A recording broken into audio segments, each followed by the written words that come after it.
আমাদের এখানে সমস্ত আমাদের জগন্নাথ দেবী ভক্তরা যারা ঈশ্বরের সাথে যুক্ত আছে এবং সমগ্র ভক্তবৃন্দ যারা এসছেন, আগেও এসছেন, আজকেও এসছেন, সোজারাতেও এসছেন, উত্তরাতেও আসবেন, সবাইকে অনেক অনেক শুভ নন্দন জানাচ্ছি।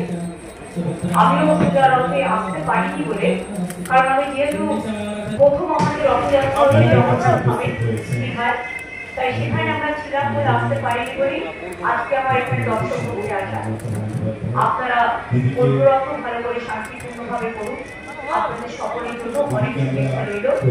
জগন্নাথ দেবের কাছে আমাদের একটাই কথা, তার মন্ত্র অনুযায়ী ওম নীলাচল নিবাসায় চিত্তায় পরমন্তরে বলভদ্র সুভদ্রামং জগন্নাথায় সেই নমঃ।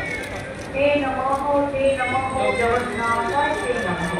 জগন্নাথের জগতের পিতা সবাইকে শান্তি দিন, শক্তি দিন, শক্তি দিন, জীবন থেকে মুক্তি দিন, সম্পদ থেকে রক্ষা করুন, এই জগৎকে ধারণ করুন। ভালো থাকুন, সকলে সুস্থ থাকুন, সুন্দর থাকুন।